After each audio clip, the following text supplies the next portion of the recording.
তো মিস্ত্রি অর্ধ ফোনা হওয়ার পরে বাড়ি চলে গেছে, বানর আসি ওটা ধরি বাড়ি বাড়ি টানে ওই খিলটা ঘন্টাখানে টানাটানি করে উঠেছে, উঠে যাবার দড়ি থেকে পাশা উঠে না। আর কেমন হলো পরে দেখে যে ওই যখন ওটা খিলতে ছিল তখন ওটা ফাঁক ছিল, লেবুতে ওর ভিতরে ঢুকে আছে লেবুতে। যখন উঠেছে ওটা তো চাপ দিছে, এখন তো আর বাইরে হয় না। টানাটানি করলে কি হয়? আর যদি বটিটাকে কপাল করে দিন কি আছে ফ্রিডম। সেই জন্য বান্দর এমন লেবু টান করে এখানে টানা হাসরা করে ছিঁড়ে লেবু ছিঁড়ি চলে গেছে ভারত। বান্দর তো নয়, বান্দরি বান্দরি। হ্যাঁ বুঝছেন না?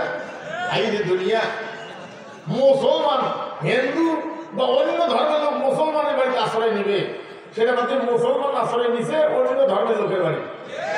হিন্দুর বাড়িতে মুসলমান আশ্রয় নিছে, কিন্তু হিন্দুরে বড় বিপাকে আছে, কারণ ওরা পাড়া বলি দেয়, হাইলন বলি দেয়। গেছে হাইলন বড় দেখাইতে আছে, কষ্ট হয়। আমরা বলি আমরা কি জানি বাবা,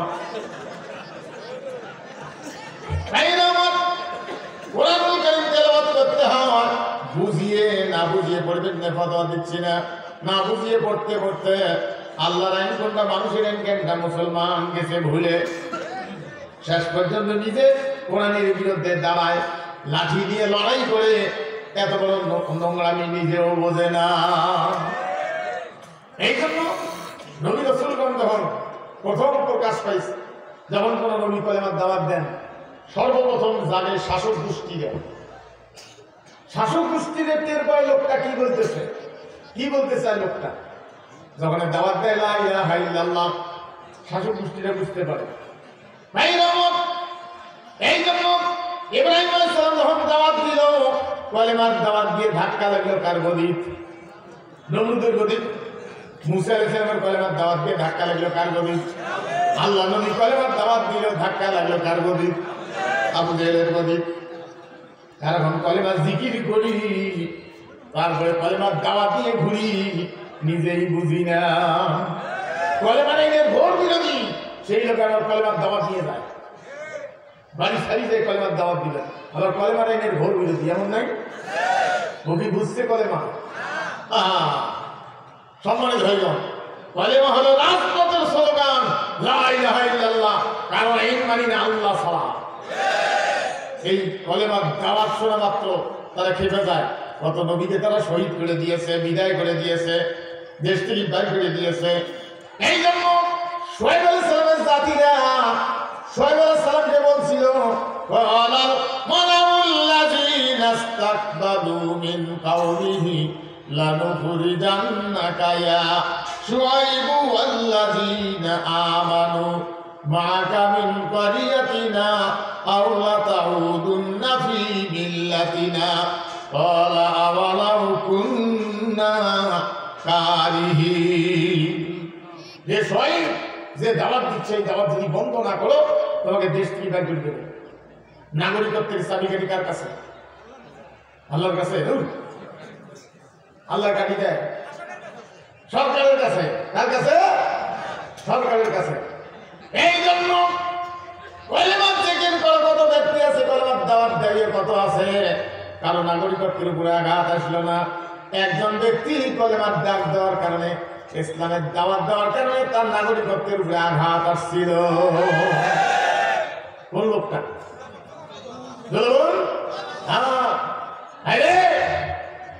সম্মানিত ভাইব, এত বড় মৃত্যু দীর্ঘদিন পর্যন্ত দুইটা দলের উপরে নির্যাতন চালায়া। আমি একদিন মসজিদে বসে আছি, জোহরের নামাজ পড়ার পরে আমার ওই গেটের সামনে ফ্যানটা, ওইটাতে একটু বাইরের বাতাস পাওয়া যায়। একটা পুলিশ এসে বসলো, হুজুর আল্লাহ বাঁচাইল, পুলিশের পোশাক পরা, নামাজ পড়ে আল্লাহ বাঁচাইল। কি বাঁচাইল? বলে হুজুর আমার তো 2-3 বছর দেখেন নাই। বলে হ্যাঁ দেখি নাই। রংপুরে বাড়ি করছে, কোথায় বা বাড়ি, আবার ওই চাকরি রংপুরেও করছিল, 2-3 বছর নাই। তাহলে কি? তাহলে আল্লাহ বাঁচাইছে। কি ঘটনা? 2-3 বছর তো দেখেন নাই। বলে হ্যাঁ দেখি নাই। যে আমরা ছিলাম ক্রস ফায়ারের মধ্যে, আমাকেও নিয়ে যায় রেবন ঢুকাইছে, নিয়ে আমার কাজ ছিল পেটটা ফাঁসি দেওয়া, যাতে না ভাসে। কোরআন সামনে জুলুমকারী কয় যে আমরা 7,000 কোটি টাকা পাইছিলাম, 17 জন লোক ছিলাম। এইভাবে মানুষকে ধরে নিয়ে গিয়ে ইঞ্জেকশন দিয়ে পাগল বানাই 1 মাসের মুখ বাঁধতে রাখি, খাইতে দিই না, আদা খাওয়া করি। তাই যে বিএনপির একটা ছেলে 1 মাস হয়ে বিবাহ করছে, দগদগে চেহারা, হুলুস, চোখ ফিরে যায় না। তাই যে ওইটাকে 1 মাস রুমের মধ্যে নিজে বাঁধতে রাখছি। অপরাধ কি? হ্যাঁ, তোমরা যাকে তাহলে আমি কোনো দল করতেও পারি নাও পারি, কিন্তু তাদের ভালো দিকগুলো তো দেখতে হবে আমার, বুঝছেন না? একজন মহিলা তোমরা এতদিন বিএনপি নেত্রী জেলখানায় রাখলা, হ্যাঁ, তারপরে অন্যায় করছে, দেশের বলে লুট করছে, আর তোমরা পাচার করে যা করছো দেশবাসী আজকে জানে। আমি ওগুলো বেশি বলবো না, বলুন ভালো এই কথা বলে পানের দোকানে আলোচনা, সেই জন্য আমি হিসেব মানে খেয়ালটা করে দিচ্ছি। আরে তাকে তোমরা যে নির্যাতন করেছো, দীর্ঘদিন পর্যন্ত জামাতের নেতৃবৃন্দকে, বিএনপি নেতা সালাউদ্দিন কাদেরকে ফাঁসি দিয়েছ অন্যায় ভাবে। সেই ছেলেটাকে 1 মাস পরে বাইরে নিয়ে গিয়ে 17টা ইঞ্জেকশন করছি, তাও জ্ঞান হয় না। কোরআন সামনে মসজিদের ভিতরে আমাকে বসে এই কথা বলতেছে। 17টা ইঞ্জেকশন করার পরে যখন অজ্ঞান হলো, ম্যাট মানে পাগলের মতো হলো, তখন ক্রস ফায়ার করলাম। পেট ফাঁসি দিতে গিয়ে আমার হাত খালি কাঁপে। আমি এসপি পাও ধরে বিদায় নিয়ে আসছি, বদলি নিয়ে আসছি। সম্মানিত ভাই বোন, এগিয়ে কারো গুম, কারো খুন, কারো বাপ মরে গেছে, মরে গেলে কবরটা পাওয়া যায়, আজকে তাদের কবর পর্যন্ত নাই। কোথায় গেল তাদের ওয়ারিশ? জুলুম করো নাই, হ্যাঁ? জুলুমের নির্যাতনের হিসাব পড়ায় গন্ধায় দিতে হবে। সম্মানিত ভাই বোন, কষ্ট হয়। আমরা বলবি আমরা কি জানি বাবা, ফতোয়া পর্যন্ত বন্ধ করে দিয়েছিল, হাফিজি মানুষের কমিটি পর্যন্ত করা হয়েছিল খাওয়ার জন্য, বুঝছেন না? তাফসির করতে গিয়ে ওদের যে পাশা তেল মাখা লাগে, যে তাফসির করবো, এক একজন চুলে দিয়ে তা গাঞ্জা খেতে খেতে পাশা চামড়া ভিতরে গেছে, তাদের কাছে গিয়ে অনুমতি নেওয়া লাগে। আজকে আয় অতিথি বানাই, আয় আয়, কষ্ট হয়। আমরা বলবি আমরা কি জানি বাবা, তাহলে নবীগণকে তারা হত্যা করে দিয়েছে, নবী ওয়ারিসদের পর্যন্ত হত্যা করেছে। তাহলে কাফেরদের প্রথম প্রস্তাব রসুলের কাছে আসছিল, মোহাম্মদে তুমি যা চাও, যে অর্থ চাও নেও। এটা হলো 1 নম্বর প্রস্তাব, যা চাও তাই নাও, তবু এই দাওয়াত বন্ধ করো। ভালো করে বুঝে নাও, আল্লাহ রসুল বলছেন এগুলো হবে না। আমি কোনো টাকার লোভ করি না, তুমি আমার টাকার কোনো দরকার নেই, ইল্লা প্রস্তাব মানি না যাও। প্রথম প্রস্তাব দিছিল টাকার। এই জন্য টাকার প্রস্তাবের কাছে দেশের যে সমস্ত আলেম, যে সমস্ত নামধারী কুলাঙ্গার পুঁজিওয়ালা টাকার প্রস্তাবের কাছে হেরে গিয়া তাদের দলীয় বলবিসাজি ঘুরে বেড়াইছে বান্দরেরা, হ্যাঁ নাই এরকম? শেষ পর্যন্ত জান্নাতি মহিলা ঘোষণা দিয়েছে, জান্নাত চলিয়ে গেছে, টাকা খেয়ে তো কিছু করলো। হ্যাঁ, আহারে দুনিয়া, সময় ভাই কষ্ট হয়, ভালো করে বুঝেন। আল্লাহ নবী হাজি ধরে গেছেন, তারা জানেন রাত্রিবেলা মুজদালিফায় রাত্রি যাপন করে মিনার দিয়ে যখন আসেন, রাস্তায় একটা জায়গা আছে, দৌড়ে পার হওয়া লাগে। দৌড়েতে না পারলেও দৌড়ে ধান করা লাগে, কমপক্ষে জোরে জোরে হাঁটা লাগে। এটা জায়গা আছে, ওই জায়গাটা হলো আবরাহার গজবের জায়গা। ভাই আমার আল্লাহ নবীর জন্মের 50 দিন পূর্বে এই ঘটনা ঘটছিল। কাফেরেরা বলছে, মোহাম্মদ রে তুমি যদি নবী হও, আমাদের প্রশ্নের জবাব দাও। আল্লাহর মানে এই কাবা ভাঙতে কে গজবে পড়েছিল, জবাব দাও। আল্লাহ রাব্বুল আলামিন তাদের প্রশ্নের জবাব পাঠায় দিলেন। আলাম তারা কাইফা ফাআলা রাব্বুকা বিআসহাবিল ফিল। আপনার বাড়িতে পড়ে দেখবেন, তাফসীর দেখবেন। ভাইরা আমার, মূল ঘটনাটা ছিল আব্রাহা একটা কাবা বানাইছে। ইয়া মানে অল্প করে বলে দিয়ে যাই, বেশি ব্যাখ্যায় যাব না। আব্রাহা একটা কাবা বানাইছে, একটা ঘর বানায়, নাম রাখছে কাবা। ওই কাবা মুসলমানদের বলছে তোমরা ওই কাবায় যাবা না, আমার কাবায় তোমরা হজ করবা, নামাজ পড়বা। আসল ইমানদাররা যায় না, মুনাফিকেরা, আব্রাহার পাতারা গোলামেরা তার রস খাওয়ার জন্য তার পাশে পাশে ঘরে তার ঘরের কাছে গিয়ে যায়। যুগে যুগে শৈল শাসকদের 5 কিছু মৌলবি থাকে, তাদের দলীয় মৌলবি সাজি ঘুরি বেড়ায়। সময় ভাইগণ ভালো করে বুঝে না, আসল ইমানদাররা না যাওয়ার কারণে আব্রাহার কাবা জমে না। আব্রাহা একদিন গভীর রাতে গিয়া, এই সুরের যেটা শানে নজরুল পড়ে দেখেন, গভীর রাতে গিয়া নিজের কাবার তালা নিজের ডাঙ্গে ভাঙছে। ভিতরে গিয়া পাশায় হাত দিয়া কুচে মুচে যেখানে পায়খানা বাইর করা যায় ওটা নিজের কাবার ওয়ালের ভিতরে লেপছে। যেতে দিয়ে বাড়ি দিয়ে পরিষ্কার হয়ে আছে। সকালবেলা আব্রাহা সালা চামুন্ডরা ওরা আসি দেখে কাবার তালা ভাঙ্গা। দৌড় আব্রাহার বাড়ি, আব্রাহা এখন বাড়িতে আসো, কাবার তালা ভাঙ্গা। আমরা দৌড় দৌড় দৌড়, কে ভাঙলো কে ভাঙলো, ভিতরে কোনো সমস্যা করলো নাকি। ভিতরে গিয়ে দেখে পায়খানা করি ওয়ালত লেপছে, একটা কাঁচা পায়খানা। বুঝছেন না? উপস্থিত লোকদেরকে দেখাইল পায়খানা চুন চুনে লেগে থাকলো। বিভিন্ন দেশের রাষ্ট্রদূতদেরকে ডাক দিয়ে দেখাইল যে এবার আমার কাজে ইবাদত না করুক, আমার কাবার তালা ভাঙলো কেন, পায়খানা করি লাগাইলো কেন, এর প্রতিশোধ আমি নেব। ভাই আমার আসল ইমানদারদের নির্যাতন শুরু হলো। কেউ কেউ গুম করে দিল, কেউ ইমানকে নিয়ে হাড়হাড্ডি গুঁড়ে করা ফিটার দিয়ে দিল, কেউ কেউ আমৃত্যু কারাদণ্ড দিয়ে দিল। ভাই আমার এরপরে আল্লাহর কাবা ভাঙতে আসা ওই জায়গায় গতকাল করে দুনিয়া থেকে বিদায় হয়ে গেল। ভালো করে বুঝে না, আব্রাহার কাবার তালা ভাঙলো কে? পায়খানা করে লাগাইল কে? নিজে। দোষ দিল কার? ইমানদারদের। এই পৃথিবীতে যত আব্রাহা ছিল, এই তো কিছুদিন আগে আব্রাহা বিদায় হলো। বাংলাদেশের আব্রাহা এরা নিজেরা নোংরামি করে জ্বালাও পোড়াও ভাঙচুর যা কিছু এরাই করে, আর অন্যের ঘরে দোষ চাপাই দিয়ে জেলখানায়। যা কিছু ভাঙচুর করেছ তোমরাই করেছ, তোমরা এগুলো নোংরামি করেছ জাতির ঘরে চাপাই দেওয়ার জন্য। কিন্তু জাতি সেটা বুঝতে পেরেছে, আল্লাহর রহমতের দরজা খুলেছে। সম্মানিত ভাইগণ, কষ্ট হয়। হ্যাঁ, আমরা মৌলবি, আমরা কি জানি বাবা। আমি একদিন বাড়িতে গেছিলাম, গ্রামের বাড়িতে তখন ফ্যামিলি থাকে। তা আমি দুপুরবেলা ওই একটু ভাত খাবো, খেতে রাখছে ভাত। তা সকলের স্ত্রী তো সবাকে মানে না, যত আপনি পিসিয়া ভাবার স্ত্রী মুড়ি ধরতে রাজি না। যদি কেউ পিসিয়াকে আমি পিসিয়া বেশি তুই আমার মুড়ি ধর, স্ত্রী কান ধরে থাকবে বা সেই তারাও তো মুড়ি ধর। বুঝছেন? তা আমি দিদির ভাবারে তাও বললো যে তোমার কাল্লা ঢুকে দিয়ে ভাত পাঠ করো। মানে কি বলি, এত লোক আমার দর্শনে আমার কাল্লা শুনে ঢুকে দিবি? কি বললে? বলে লাগি নেই, করি নেই। আমি কুড়ের ঘর দিয়ে এত বড় একটা সোনাইলের গাছ ছিল, ওইটা কাটলাম। 100 দিয়ে 3 গ্লাস পানি খেয়ে জীবনে কাটি নিয়ে একেবারে 12টা পর্যন্ত 1টা পর্যন্ত কাটিয়ে ঘামে ঘামে গোসল করেছি, নামাজ পড়লাম। তারপরে আর কাটলাম না, তো তোমরা এখন করে দিলাম, গোড়াটা কাটিয়ে দিচ্ছি। 3 মাস পরে যা দেখি 10টা বাজেছে এরকম মোটা মোটা। কাটছি কয়টা? বাইরেছে কয়টা? ওই 10টা কেটে দিয়ে আসছি। আবার 3 মাস পরে গিয়ে দেখি বাইরেছে 20টা। প্রথম কাটছি কয়টা? বাইরেছে কয়টা? 10টা কাটা করে কয়টা? যতই কাটি ততই বাড়ে। বুঝছেন না? শৈল শাসকেরা, এই তো শৈল শাসক পালাইল।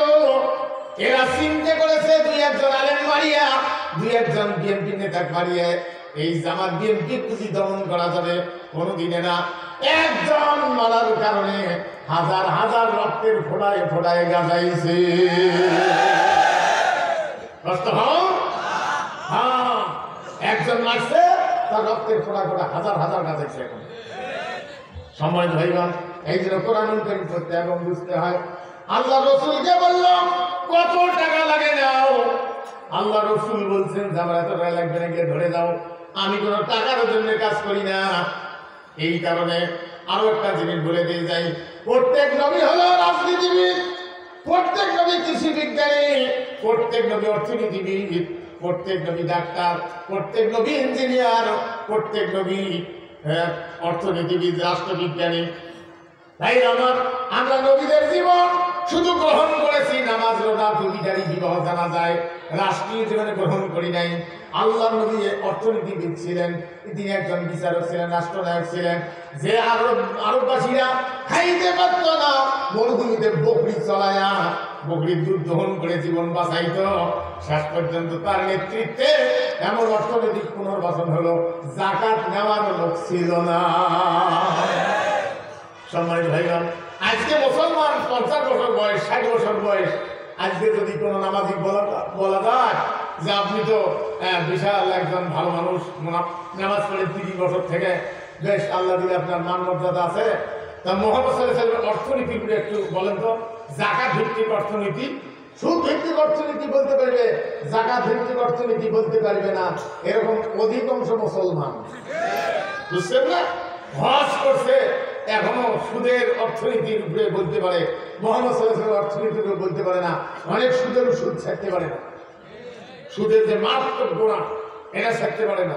সম্মানিত ভাইগণ, কষ্ট হয়। এই জন্য রাসূল বলছেন যে না, হবে না, কারণ মোহাম্মদ সাল্লাল্লাহু আলাইহি ওয়াসাল্লাম একজন রাজনীতিবিদ। সম্মানিত ভাইগণ, ভালো করে বুঝান। 2 নম্বর প্রস্তাব নিয়ে আসছে, মোহাম্মদ রে, তুমি যদি মনে করো তোমাকে এমপি বা মন্ত্রী বানাই, একটা পূর্ণাঙ্গ মন্ত্রিত্ব দিয়ে দেই, তুমি যদি মনে করো, রাসূল বলছেন তুমি আমার লাগবে না, মন্ত্রী হওয়ার জন্য আমি কাজ করি না, আমি দায়িত্ব পালন করি না। এরপরে তারা ফেরত গেল। 3 নম্বর প্রস্তাব নিয়ে আসছে, মোহাম্মদ রে, তাহলে একটা কাজ করি, তোমারও দিয়ে কিছুদিন চলাই, আমারও দিয়ে কিছুদিন চলাই, ভাগাভাগি করে চলাই।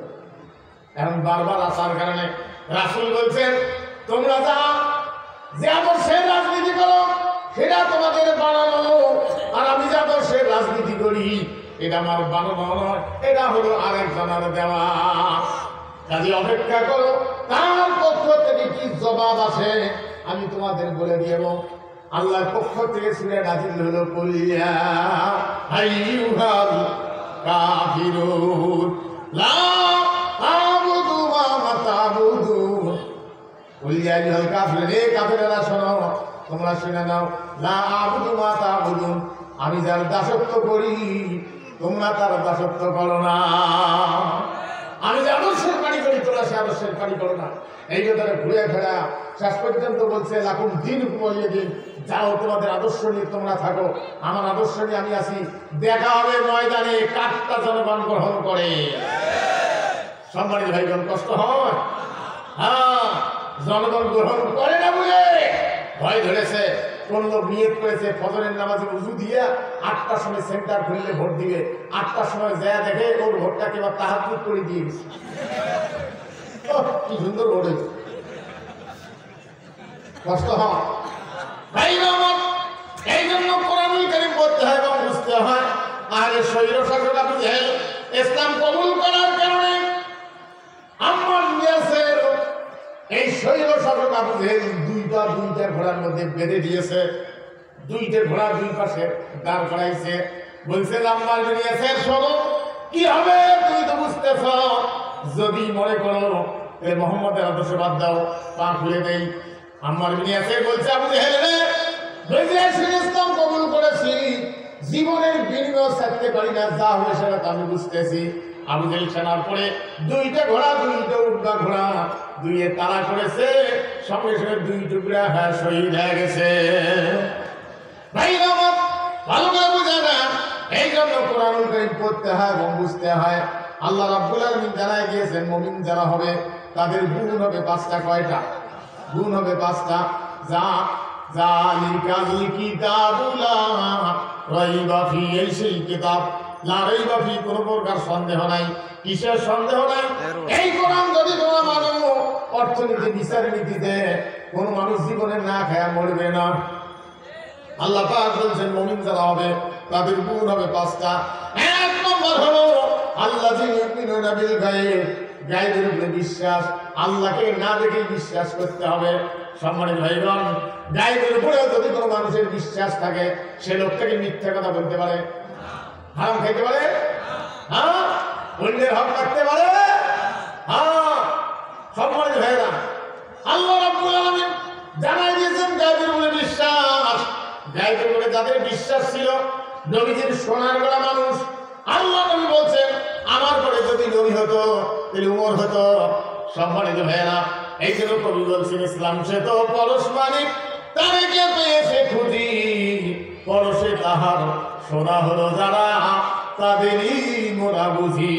আজ বুঝি কেন বলিয়াছিলেন শেষ নবী পয়গম্বর, আমার পরে যদি নবী হতো কেউ হতো সে এক উমর। অর্ধ পৃথিবী করেছো শাসন ধুলার তখ্তে বসি, খেজুর পাতার প্রাসাদ তোমার বারে বারে গেছে খুশি। আমিরুল মুমিনিন ক্ষমতা পাওয়ার পরে ক্ষমতায় জোর করে মানুষ যখন বসায় দিল, মাত্র 3 ঘন্টা ঘুমাইতেন, ঘুরে ঘুরে দেখতেন জনগণের অবস্থা কি। আসলে আমরা তো ইসলাম চাই না। ফকরের ইজ্জা কয় ফকরের বেরি কোরআন খবরদার ভোট দিস না, কোরআন কায়েম হলে পর্দা কায়েম করে ফেলাইবে, কোরআন ক্ষমতা গেলে পর্দা কায়েম করবে, তোকে আর ভিক্ষে করে দিলে বাইরে আসবে বাংলাদেশ না ভ্যা মরবে। আরে এ কথা কয় না যে কোরআন কায়েম হলে কোরআন সংসদে যাওয়া তাহলে তোমার হক কেউ খাইয়ে পারবে না, এই কথা কয় না। বুঝছেন না? যা ভয় দেখায় আরে রে দুনিয়া। সম্মানিত ভাই কষ্ট হয়, আমরা বলবি আমরা কি জানি বাবা ভাই আমার ভালো করে বুঝলাম। আমিরুল মুমিনিন ঘুরে ঘুরে দেখতেন জনগণের অবস্থা কি।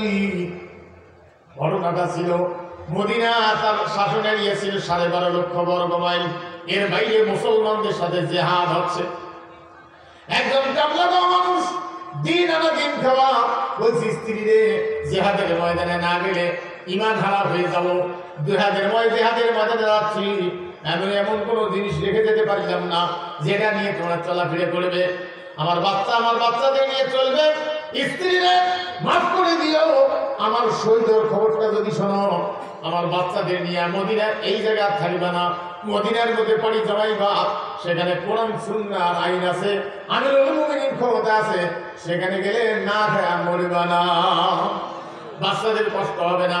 স্বামী শহীদ হওয়ার পরে মহিলা রওনা দিয়েছে বাচ্চাদের নিয়ে, সঙ্গে যা ছিল একটু খাদ্য যা ছিল পানি টানি যা ছিল নিয়ে রওনা দিল। 2টি বাচ্চা 2 হাত ধরে রাত দিন চলাফেরা করে বেশ কয়েকদিন আসতে গিয়া সঙ্গে যা খাদ্য ছিল শেষ হয়ে গেল। সম্মানিত ভাইগণ, এর উপরে মদিনার উপকণ্ঠে পৌঁছে গেছে, রাত গভীর হয়ে গেছে, বাচ্চারা খাইতে চায়, হাঁটতে পারে না, বলছে মা আমাদেরকে কোথায় নিয়ে যাও, আব্বা কোথায় গেছে বলো না কেন। মা আড়ালে চোখের পানি বসে জবাব দেয়, বাবা রে সামনে গেলে খাদ্য বাবা। তাবু গাড়িয়ে গভীর রাত্রে বাচ্চাদের বোঝানোর জন্য চুলের উপরে পানি দিয়ে পাথর দিয়ে জাল দিচ্ছে আর বুঝাচ্ছে বাবারে একটু পরে হলে খাবা। বাচ্চারা কাঁদতেছে, আমিরুল মুমিনিন গভীর রাত্রে ঘুরতেছে, কে কোন অবস্থা আছে। সেই জন্য কবি বলছেন ভ্রমণে বাহিরিয়া তুমি দেখিতে পাইলে দূরে মায়েরে ঘিরিয়া ক্ষুধাতুর 2টি শিশু সপরণ সুরে কাঁদিতেছে আর দুঃখিনী মাতা ছেলেকে ভুলাতে হায় উনানে শূন্য হাড়ি চড়াইয়া কাঁদিয়া আকুলে চায়। খবর শুনিয়া কাঁদিতে কাঁদিতে ছুটে গেলে মদিনাতে, বাইতুল মাল হইতে ঘৃত আটা নিজ হাতে, বলিলে এসব চাপাইয়া দাও আমার পিঠের পরে, আমি লয়ে যাব বহিয়া এসব দুঃখিনী মায়ের ঘরে। কত লোক আসি চাহিল আপনি বহিতে তোমার বোঝা, বলিয়ে বন্ধু আমার এ ভার আমি বহিব সোজা। রোজকে আমাকে বলো আমার কে বহিবে বাপের ভার, বড় অপরাধে ক্ষুধায় শিশুরা কাঁদিয়াছে আজি তার। রাসিত্য কইব আপনি চলিয়ে নিষেধ রাখে, পৃষ্ঠে বহিয়া খাদ্যের বোঝা দুঃখিনী রাঙিনাতে। আমিরুল মুমিনিন সেখানে গিয়া মহিলাকে আর বাচ্চাদের 1 মুষ্টি খেজুর দিলেন, তারা খাচ্ছে কামড়াচ্ছে। এর মধ্যে নিজের তরকারি পাকায়া রুটি তৈরি করে মহিলাকে খাইতে দিয়া বাচ্চা 2টিকে নিজের উরুর করে বসায় নিয়া তরকারি মাখিয়ে রেখে রুটি চিড়ে চিড়ে খাওয়ায়। আমিরুল মুমিনিন প্রেসিডেন্ট কালে কয় ভাই রমক, এবার মহিলা বাচ্চাদের খাওয়াচ্ছে এই মুসাফির। এই জন্য মহিলা দেখতেছে আর আনন্দে বলতেছে, মহিলার মনটা ভরিয়ে গিয়েছে। বলছে, মুসাফির, আমার মনে হয় যে আপনি যে কষ্টটা করেছেন, এই যে বাচ্চাদের খাওয়াচ্ছে, এই দেশের প্রেসিডেন্ট আমিরুল মুমিনিন না হয়ে আপনার হওয়া দরকার ছিল। এই কথা বলতেছে আর দেখতেছে ওই মুসাফিরের চোখের পানি গাড়ি ভয়া ভয়া উঠে পড়তেছে। ভাই আমার আমিরুল মুমিনিন বলছে, মা আগামী দিন রাজদরবারে আসিও, আমি সেই জায়গায় থাকবো। পরের দিন আমি মহিলা গিয়ে দেখে সেই তো আমিরুল মুমিনিন, যিনি আমার কষ্ট করেছে মুসাফির বলেছি। মহিলা বলছে, আমিরুল মুমিনিন চিনতে পারি না, মানে মাফ করে দেন। আমিরুল মুমিনিন বলছে, মা আমার কাছে উল্টে মাফ চাও, বরং তুমি আমার এলাকায় শাসনিয়ারের ভিতরে যে না খেয়া কষ্ট করেছো বাচ্চাদের নিয়ে, আমি খোঁজ নিতে দেরি করেছি, এই জন্য আমায় মাফ করে দাও। আল্লাহর কাছে আমার বিরুদ্ধে কোনো নালিশ দিও না। ভাই আমার, এর নাম ইসলাম। আর সেই ইসলাম গেল কই? ইসলামের বিরুদ্ধে নোংরামি করে 12:30 বাজায়। ইসলামের কথা যারা বলে তাদেরকে ধরে নিয়ে যায়। স্পষ্ট ভাবে আপনি জানেন, ব্রিটিশ এই দেশ থেকে কোরআন আইন সরাই দিয়ে নিজেরা যখন বসে গেল, তখন তাফসীর করতেন যারা, তার মধ্যে মাওলানা জাফর একজন মুফাসসির, তাফসীর করতে গিয়ে ব্রিটিশ আইনের বিরুদ্ধে যায়। এই মঞ্চ থেকে তাকে ধরে নিয়ে গেছে ব্রিটিশের পুলিশেরা। ব্রিটিশ সরকার 7 বছর থেকে জেলখানে রাখছিল। অপরাধ হলো কোরআনের তাফসীর করা। সম্মানিত ভাইগণ, তাছাড়া সামন্দরা তাফসীরের মঞ্চেও কত ডিস্টার্ব করেছে। সম্মানিত ভাইগণ, ভুল হতে পারে, কিন্তু মঞ্চের মধ্যে তারা ডিস্টার্ব করেছে। 7 বছর পরে ব্রিটিশ সরকার রায় দিয়েছে যে মৌলবীর হাতে রশি লাগায়া, গান্দা বেড়ি পলায়া, গলায় রশি লাগায়া সমুদ্রের মধ্যে 20-30 কিলো দূরে, ভিতর মাইল দূরে ডুবো স্তরের মধ্যে মৌলবীকে নামাই দিয়ে আসবে, যাতে স্তরের মধ্যে মৌলবী না খেয়ে মরে যায়, পানি ডুবে কুমির হাঙ্গর খেয়ে ফেলে। ভাই আমার, মাওলানা জাফরকে যখন নিয়ে যায়, রাস্তার মধ্যে পুলিশেরা জিজ্ঞেস করেছে, মাওলানা জাফর, তোমার কোনো আশা আছে নাকি? একটু বলো, আমরা দেখি চেষ্টা করি, আমরা তো তোমাকে রাখিয়ে দিয়ে আসছি, আর কোনোদিন আসবে না। মাওলানা জাফর বলছে, রে ব্রিটিশের পুলিশেরা, যেহেতু তোমরা জিজ্ঞেস করলা, আমি তোমাদের একটু বলতে চাই, ওই যে দূরে একটা মহিলা দাঁড়িয়ে আছে একটা বাচ্চা নিয়ে, ওই মহিলার সাথে একটু কথা বললাম হয়। ব্রিটিশের পুলিশেরা বলছে, মাওলানা জাফর, মানুষ মৃত্যুর সময় নামাজ পড়তে চায়, খাইতে চায়, তুমি মহিলার সাথে কথা বলতে চাও না, জিনিসটা বুঝলাম না। মাওলানা জাফরকে যখন নিয়ে গেল, মহিলা দেখে কান্নায় দুর্বল, হ্যাঁ উঠো করে কেঁদে উঠছে। মাওলানা জাফরকে বলছে, স্বামী আমার, 7 বছর আর 8 বছর আগে তোমার সাথে বিবাহ হয়েছে। আমার ইচ্ছা ছিল তুমি একজন আলেম মানুষ, তাফসীর করে করে রাত জাগিয়ে ঘুরবা, বাড়িতে আসবা, ঘুম না হওয়ার কারণে শরীর দুর্বল হয়ে হাড্ডি পর্যন্ত ব্যথা করবে। আমি তোমাকে সারাদিন খেদমত করে শারীরিক মানসিক দৈনিক চাহিদা পূরণ করে আবার বিকেল বেলা তোমাকে মঞ্চে ছেড়ে দিব। ময়দানে মুসিবতের দিন আল্লাহ যদি জিজ্ঞেস করে কি আমল করেছো নিয়ে আসো, জীবনের কোন আমল দেখাইতে না পারলেও বলবো যে আল্লাহ তোমার মুফাসসির বান্দার স্ত্রী হয়ে জীবনে খেদমত করেছি, সুস্থতা করার জন্য যা কিছু করা লাগে তা করেছি, এই তুমি আমল নিয়ে তোমার দরবারে হাজির। মাওলানা জাফর, তোমার সাথে বিবাহের পরে 6 মাস ধরে তুমি মঞ্চ থেকে তোমাকে জেলখানায় নিয়েছে, ধরে নিয়েছে ব্রিটিশের পুলিশেরা। তোমার যে গর্বে, আমার গর্বে যে সন্তান রেখে গেছো, এই সেই মেয়ে তোমার আজকে 6.5 বছর বয়স হয়ে গেল, জীবনে বাপ কি জিনিস এটা সে চোখ দিয়ে দেখে নাই, বাপ বলে দেখতে পারে নাই। অপেক্ষায় ছিলাম তোমার যে বাড়িটা তুমি রেখে গেছো, তোমারও কোনো ধন সম্পদ ছিল না, গরিব মানুষ তুমি, ওই বাড়িতে ভাঙচুর হয়ে যায়। আমি কলার বাকল দিয়া, কলার পাতা দিয়া ওই বাড়িটা আমি ঠিক করে কোনো রকম রাখছি। অপেক্ষায় ছিলাম কবে তুমি জেলখানার থেকে আসবা। 2 রাত হয়, রাত 1টা-1টার দিকে ব্রিটিশের পুলিশেরা, কয়েকজন ব্রিটিশের পা চারারা ওই দিক দিয়ে রাস্তা দিয়ে যায়। যাইতে গিয়ে একজন বলল, এটা হলো মাওলানা জাফরের বাড়ি। সঙ্গে সঙ্গে ম্যাচ ঠুকাই দিয়া সেই ধাপড়িতে পর্যন্ত পুড়িয়ে দিয়ে গেছে। আমি 2 দিন 2 রাত হয় তোমার মেয়ে নিয়ে কোথাও আশ্রয় নিতে পারি নাই, গাছের তলায় রাস্তায় রাস্তায় ঘুরে বেড়াই। মাওলানা জাফর, তুমি তো কোনো জায়গায় আসবে না, বলো তোমার মেয়ে নিয়ে আমি কোন জায়গায় গিয়ে থাকবো। 2 জনের কান্নায় তারা দুর্বল হয়ে পড়েছে। মাওলানা জাফর বলছে, প্রিয় স্ত্রী রে, মনে কিছু নিও না, আমারে মাফ করে দিও। কিয়ামতের ময়দানে আল্লাহর কাঠগড়ায় যখন হিসেবের জন্য আমাকে দাঁড় করাবে, তুমি আমার মেয়ে নিয়ে একটু দূরে দাঁড়িয়ে থাকিও, ধৈর্যের সাথে জীবন পাড়ি দিও। ওই সময় আল্লাহ যখন আমাকে জিজ্ঞেস করবে, হিসাব জিজ্ঞাসা শুরু হবে, তখন আমি আল্লাহ বলবো, আল্লাহ ওই যে আমার স্ত্রী আর আমার মেয়ে। ভাই আমার ভালো করে বুঝান, কোরআনের কারণে যুবক নামাজ পড়ে রোজা করে আমার মসজিদে ফজরের নামাজের সময় পুলিশের ভ্যান আসে দাঁড়িয়ে থাকতো, কোন যুবক নামাজ পড়তে যায়, নামাজ পড়তে আসে কে কে, হিসাব হতো কোন যুবক নামাজ পড়ে। সম্মানিত ভাইগণ, নামাজি যুবকদেরকে ধরিয়া, শিবিরের ছেলেদেরকে ধরিয়া তোমরা মাত্র জেলখানায় রাখতো, মিথ্যে মামলা দিতা, আপনাদের সোনার ছেলেরা ধর্ষণ করতো, তাদের পুলিশ দিয়ে পাহারা দিতা। জাতি দিলে ভুলে গেছে। ভালো করে বুঝুন, এই জন্য কোরআনুল কারীম পড়তে হয় এবং বুঝতে হয়। আল্লাহ রাব্বুল আলামিন জানাই দিয়েছেন, শুধু ঈমান আছে এই কথা বললেই হবে না, পরীক্ষা করব। আহাসিবান নাসু আইয়ুতরাকু আইয়াকুলু আমান্না ওয়া হুম লা ইফতানুন ওয়ালাকাদ ফাতান্নাল্লাযীনা মিন ক্বাবলিহিম ফালায়ালামান্নাল্লাযীনা সাদাকু ওয়ালায়ালামান্নাল কাযিবিন। জয় বলুন আল্লাহু আকবার। ঈমান আছে এই কথা বলেই ছেড়ে দিব না, পরীক্ষা করব।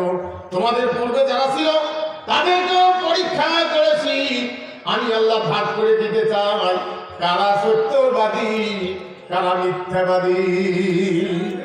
কয়েকদিন আগে একজন এসআইকে জিজ্ঞেস করলাম, ভাই তোমার সাথে যে পুলিশ নয়, পুলিশের পোশাক পরিয়ে ডিউটি করতো, আমাকে রাস্তা তাকাইছিল, শিখিয়ে গেল কই, হাসে আর কয় গেল হুজুরগুলো পালাইছে। নিজের লোকদেরকে পুলিশের পোশাক পরে রাস্তায় নির্যাতনের জন্য নামাই দিয়েছ, জাতিকে গিয়ে ভুলে গেছে। হ্যাঁ, আমি মিথ্যে বলছি?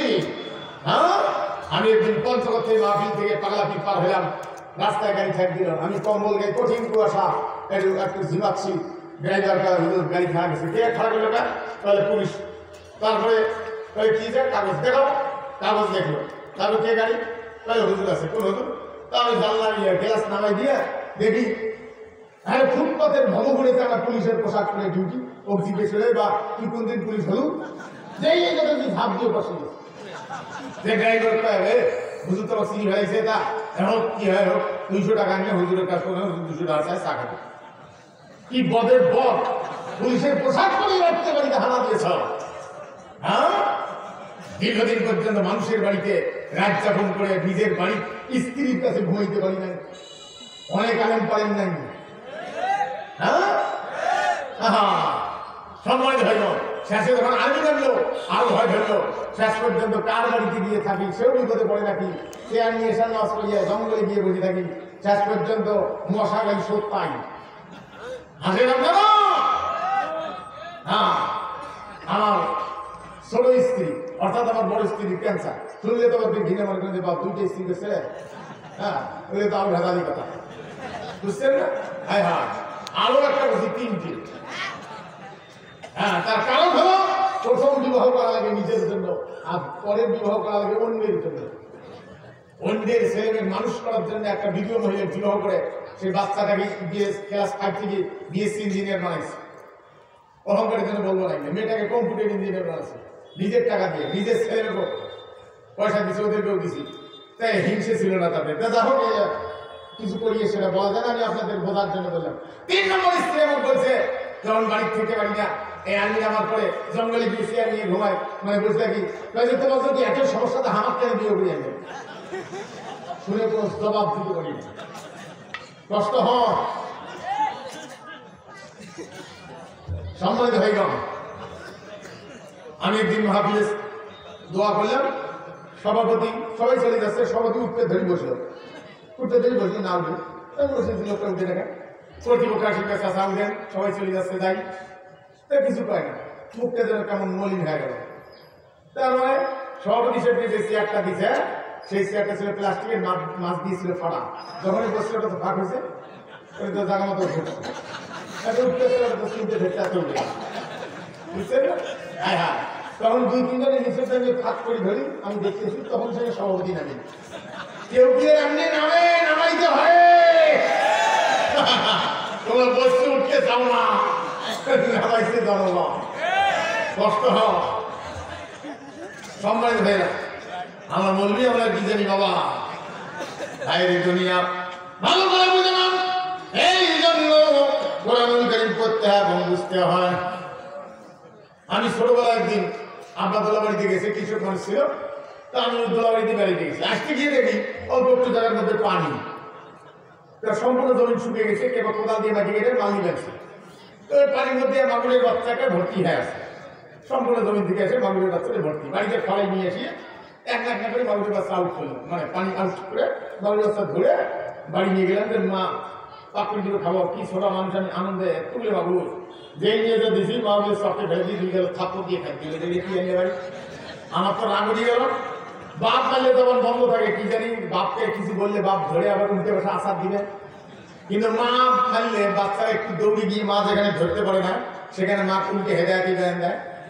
আমি একটু দূরে গিয়ে বললাম, মা বললাম তা মারলি তো যাতে ভালো না। মা ঘরে কার কেটে আসলি, পিছনে ঘুরি দিকে আব্বা দাঁড়িয়ে আছে, পরে বাপ মস্তি রে আজ কপাল খারাপ আছে। নাটক করতেছি পিডন বাঁচার জন্য, যে মাগুর মারলাম তা বললাম যা আব্বা মা কিছু হেদায়তি দেয় যে মাগুর বাচ্চা মাগুর মারলে তা মারলি, যেই বেশি মাগুর মেশলাম তা মারলো। আবার মুস্কি দিয়ে হাসে কয় মারবে না, বলে কি মাগুর সব ব্যাঙের না ডুয়া ব্যাঙেছি ব্যাঙের পোনা কি কাছে নিয়ে দেখি হয়তো মাগুরের মতো, কিন্তু মাগুর না, বুঝছেন না? তুমি গাড়ি বাঙালি পাগড়ি দেখে মনে হয় তসকি হাতর দেখে মনে হয় মুসলমান, কিন্তু মুসলমান না।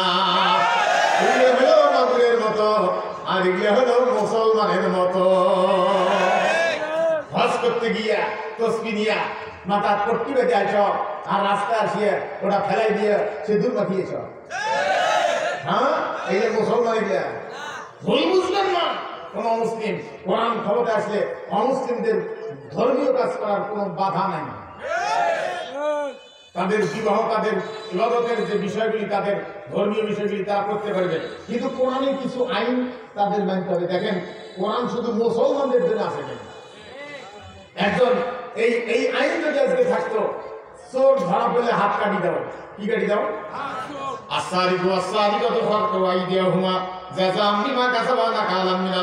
চোর ধরা পেলে কি কাটি দাও? হাত কাটি দাও। কার আইন? এই আইন যদি আজকে থাকতো, শুধু কি মুসলমানদের মানে নিরাপত্তা পারত না মুসলিমদের পারত? হিন্দুদের পারত না? কেবল মুসলমানের লাগিয়া আসেনি ইসলাম, সত্যি যে আল্লাহ মানে মুসলিম করে না। সম্মানিত ভাই বোন, ভালো করে বুঝে নেন, এই আইন যদি আজকে থাকতো, আজকে কত জনের হাত কাটা যেত? হাত কাটা যেত না? আগে হাত কাটা যেত হাসিনা। চোর করেছ, জিগলে চোর, তাদের হাত কাটা যেত। এই জন্য কোরআন শুনতে দেয় না, তাফসীর করতে দেয় না, যে তাফসীর হওয়া চলবে না, এমনি তেলাওয়াত করেন কোনো আপত্তি নেই। কারণ সকালবেলা বেলা ফজর পড়ি, কোরআন না পড়ি বেড়ায় না। আর তারে এই যে নোংরামি শুরু হয়ে গেছে, কষ্ট হয়। আমরা বলবি আমরা কি জানি বাবা, এই জন্য এক নম্বর শর্ত হলো গায়েবের উপরে বিশ্বাস। যার গায়েবের বিশ্বাস থাকে সে লোক কোনোদিন মিথ্যা রায় দিতে পারে। হ্যাঁ, আমি একটু কারাদণ্ড দিয়েছ, যতদিন মরে নাই শেষ পর্যন্ত কলার পাতার দেওয়া জঙ্গল সুদি থাকলো, না? কোন বিচার? ওর কেউ পিছনে নিচের দিক থেকে লাথি দিয়ে আউল ফেলেছে। বদের বদরে আমি তো কারাদণ্ড দাও। বিশ্ব বরেণ্য বিশ্ববিখ্যাত হচ্ছে, যার কণ্ঠে কোরআন শুনতো গোটা বিশ্ব, এরকম জানাজা পৃথিবীতে আর কোনো হয় নাই। গোটা বিশ্ব তার জন্য কাঁদছে। আর তুমি বিনা দোষে ফাঁসি জেলখানায় বন্দি করে রাখিয়া ইঞ্জেকশন দিয়ে তুমি মেডিকেলে মানলা, জাতি দিয়ে ভুলে গেছে। হ্যাঁ, সময় আর জীবনে কোনদিন বাংলার মাটিতে তোমাদের ঠাই হবে না। আমরা বাঁচি আর মরি, কষ্ট হয়। আমরা বলবি আমরা কি জানি বাবা। এই জন্য গায়েবের উপরে বিশ্বাস রাখতে হবে। 2 নম্বর হলো আল্লাহ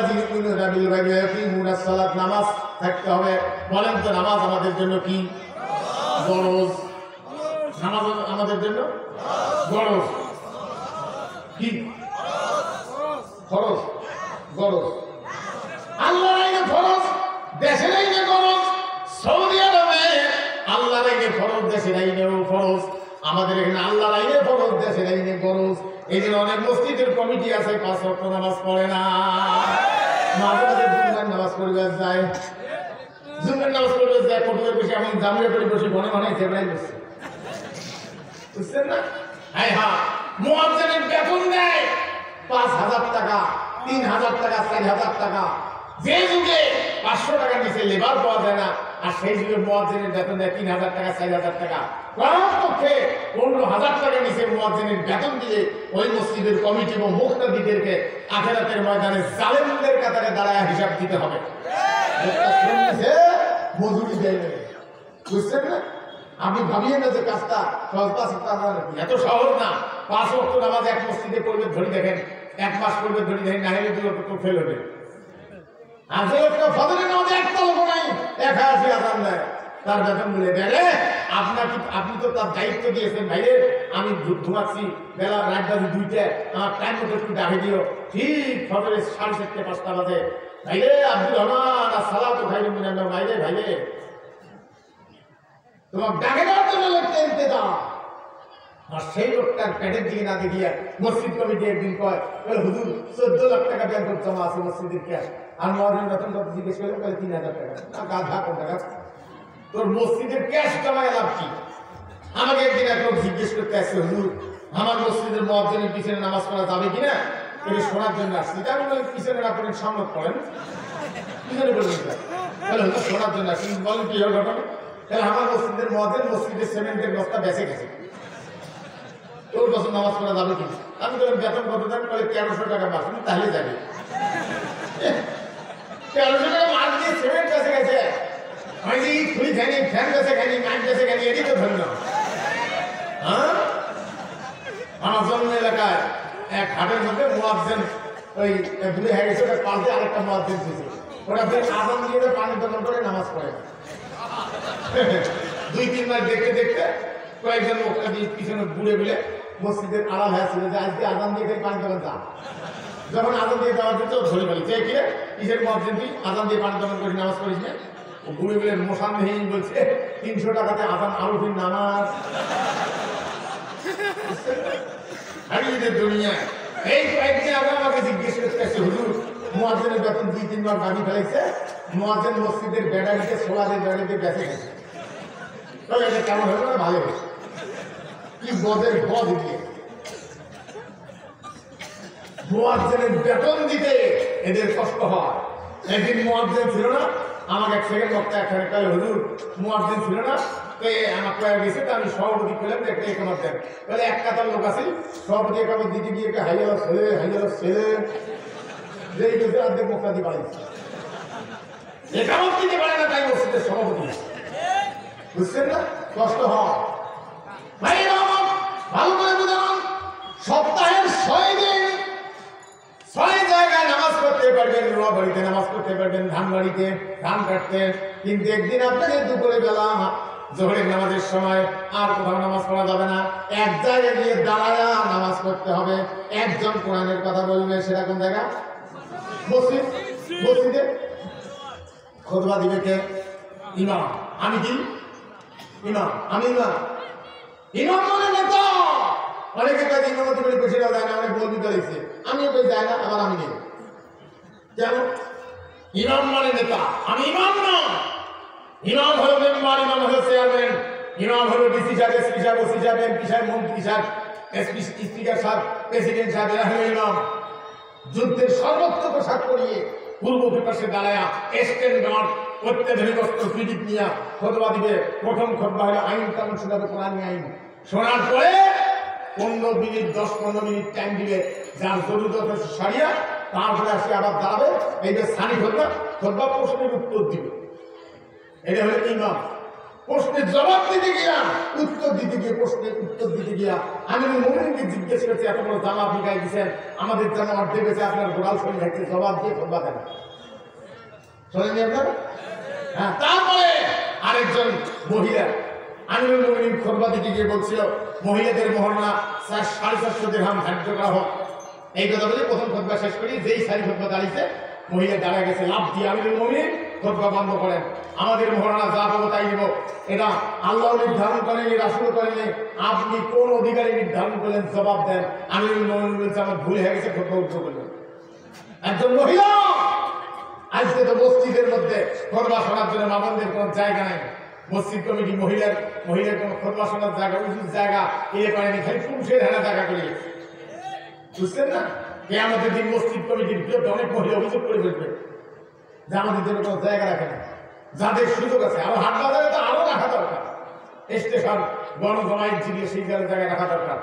এখন খুতবা দিতে গিয়া সানি খুতবা, এটা অত্যাধুনিক অস্ত্র, আসল ইমাম ওখানে নাই, সেই জন্য আমাকে ঠেলিয়ে নিয়ে বদলি ইমাম ওখানে নামাজ সারার জন্য ঠেলিয়ে নিয়ে দিছে, সেগুলো পয়সা দিলে নামাজ পড়ি, না দিলে না পড়ে। কথাটা বুঝতে পারছি? মেম্বার তো রাষ্ট্রীয় ভাতা পায়, চেয়ারম্যান রাষ্ট্রীয় ভাতা পায়, তারপরে এমপি সাহেব রাষ্ট্রীয় ভাতা পায়, আমি তো রাষ্ট্রীয় ভাতা পাই না, সেই জন্য আমি নেই।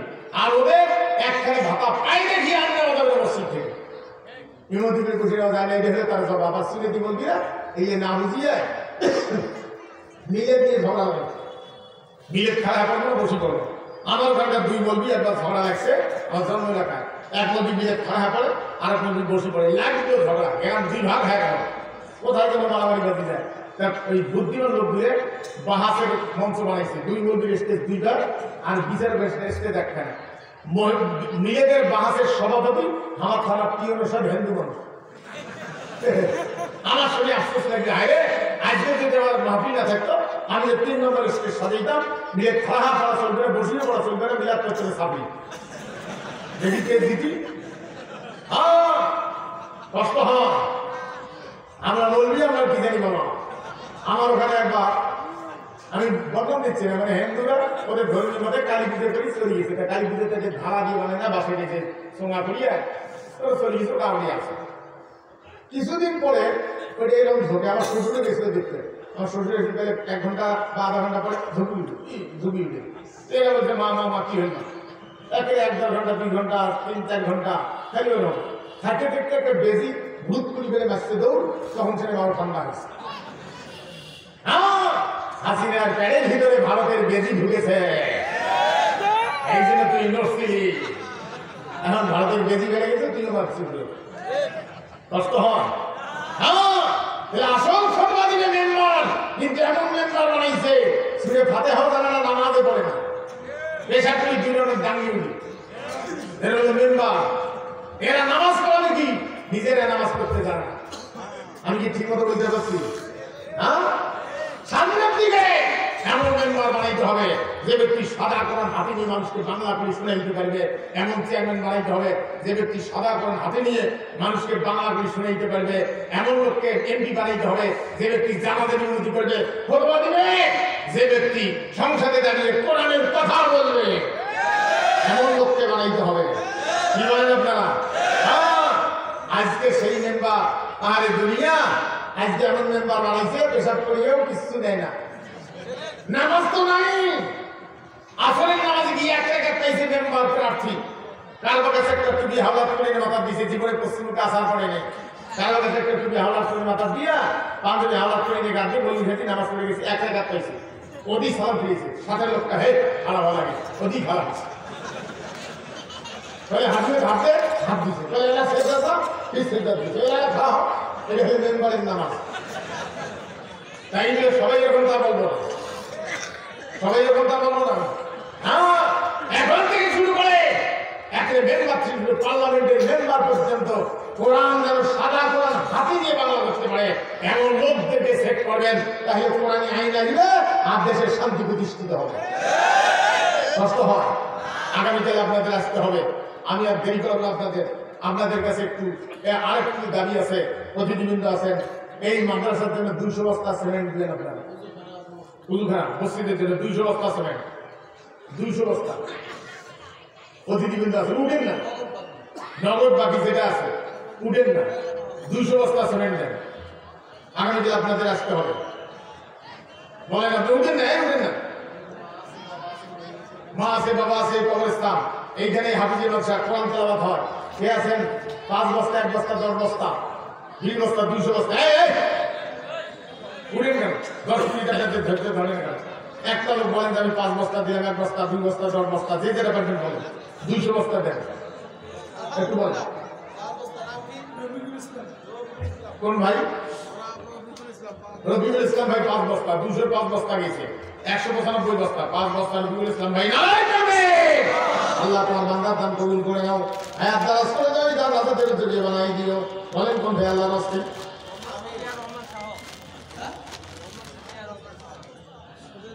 সবিয়া রহমান কত 1 বস্তা 6 বস্তা হয়ে গেল নারায় করবে এ ভাই বলেন কেন আমার দিকে দেখেন সবিয়া রহমান ভাই 1 বস্তা আল্লাহ তোমার বান্দার দান কবুল করে নাও হায়াত দারাজ করে দাও এই দান রাতের